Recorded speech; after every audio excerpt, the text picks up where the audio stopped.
Today for Read Aloud, we are going to be reading Library Lion, written by Michelle Knudsen, illustrated by Kevin Hawks. Hope you like it.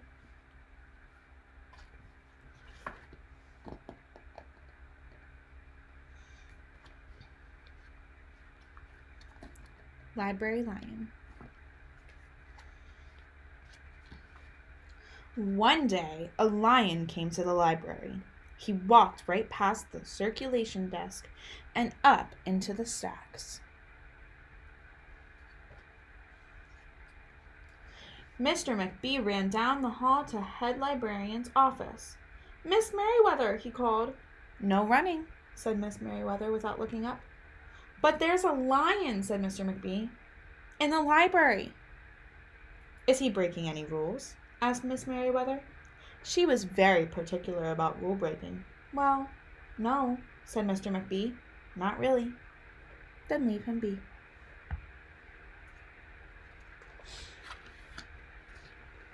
The lion wandered all around the library. He sniffed the card catalog. He rubbed his head against the new book collection. Then he padded over to the story corner and went to sleep.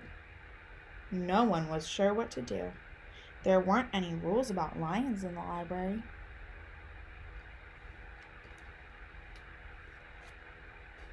Soon it was time for story hour. There weren't any rules about lions at story hour either. The story lady seemed a little nervous, but she read out the first book's title in a good, clear voice. The lion looked up. The story lady kept reading. The lion stayed for the next story, and the story after that.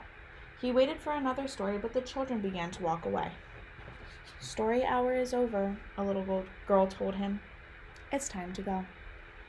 The lion looked at the children. He looked at the story lady. He looked at the closed books. Then he roared very loud.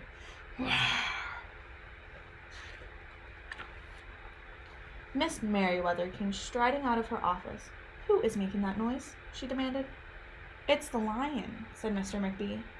Miss Merriweather marched over to the lion. "If you cannot be quiet, you will have to leave," she said in a stern voice.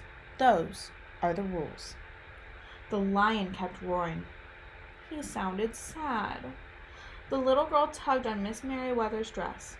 "If he promises to be quiet, can he come back for story hour tomorrow?" she asked. The lion stopped roaring. He looked at Miss Merriweather. Miss Merriweather looked back. Then she said, "Yes, a nice, quiet lion would certainly be allowed to come back for story hour tomorrow." "Hooray," said the children. The next day, the lion came back. "You are early," said Miss Merriweather. "Story hour isn't until 3 o'clock." The lion did not budge. "Very well," said Miss Merriweather. "You might as well make yourself useful." She sent him off to dust the encyclopedias until it was time for story hour. The next day, the lion came early again. This time, Miss Merriweather asked him to lick all the envelopes for the overdue notices.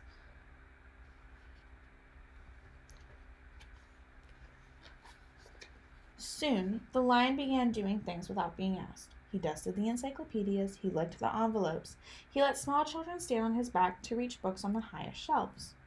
Then he curled up in the story corner to wait for story hour to begin.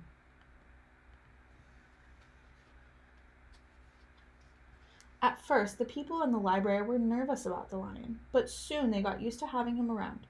In fact, he seemed very well suited for the library. His big feet were quiet on the library floor.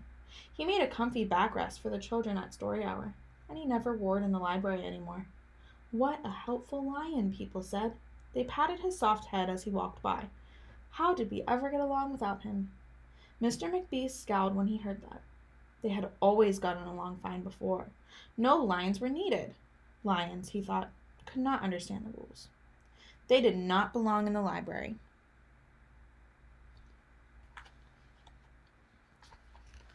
One day, after he had dusted all the encyclopedias and licked all the envelopes and helped all the small children, the lion padded down the hall to Miss Merriweather's office to see what else there was to do. There was still some time left before story hour. "Hello, lion," said Miss Merriweather. "I know something you can do. You can bring a book back into the stacks for me. Let me just get it down from the shelf." Miss Merriweather stepped onto the step stool. The book was just out of reach. Miss Merriweather stood on her toes. She stretched out her fingers. Almost there, she said. Then Miss Merriweather stretched a little too far.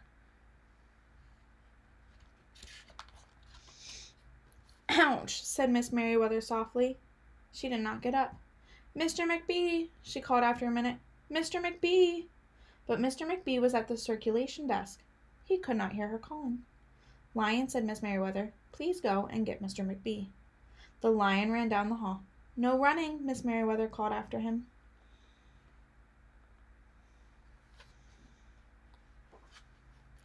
The lion put his big front paws up on the circulation desk and looked at Mr. McBee. Go away, Lion, said Mr. McBee. I'm busy. The lion whined. He pointed his nose down the hall toward Miss Merriweather's office. Mr. McBee ignored him. Finally, the lion did the only thing he could think of to do. He looked at Mr. McBee right in the eye. Then he opened his mouth very wide, and he roared the loudest roar he had ever roared in his life. Roar!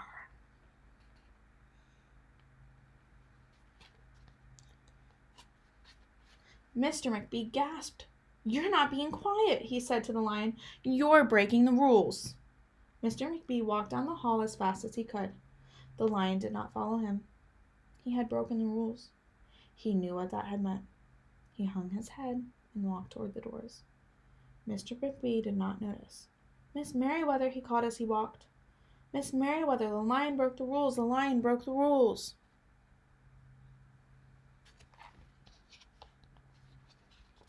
He burst into Miss Merriweather's office. She was not in her chair. Miss Merriweather, he asked. Sometimes, said Miss Merriweather from the floor beneath her desk, there is a good reason to break the rules, even in the library. Now please go call a doctor. I think I've broken my arm. Mr. McBee ran to call a doctor. No running, Miss Merriweather called after him.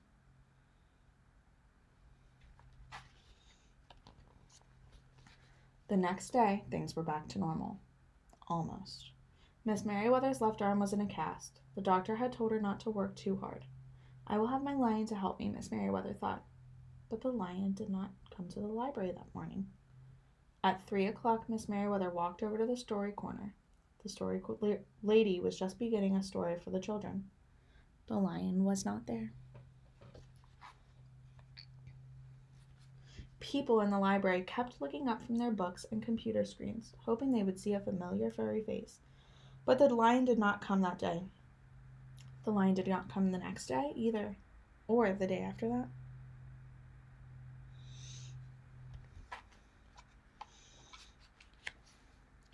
One evening, Mr. McBee stopped by Miss Merriweather's office on his way out. Can I do anything for you before I go, Miss Merriweather? He asked her. No, thank you, said Miss Merriweather. She was looking out the window. Her voice was very quiet, even for the library. Mr. McBee frowned as he walked away. He thought there was probably something he could do for Miss Merriweather after all.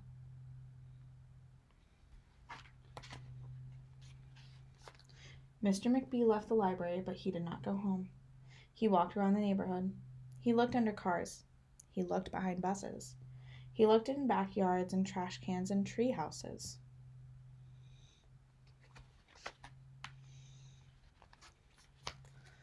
Finally, he circled all the way back to the library. The lion was sitting outside, looking in through the glass doors.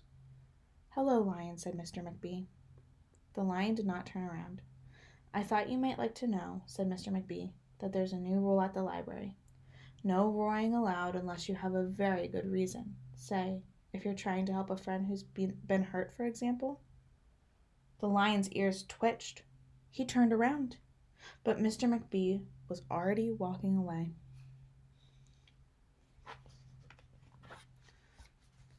The next day, Mr. McBee walked down the hall to Miss Merriweather's office. What is it, Mr. McBee? Asked Miss Merriweather in her new, sad, quiet voice. I thought you might like to know, said Mr. McBee, that there's a lion in the library. Miss Merriweather jumped up from her chair and ran down the hall. Mr. McBee smiled. No running, he called after her. Miss Merriweather didn't listen.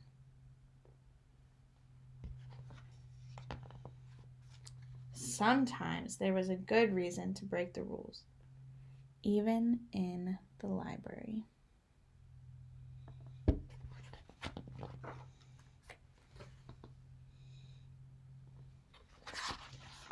The end. I hope you enjoyed Read Aloud today. Thanks for watching.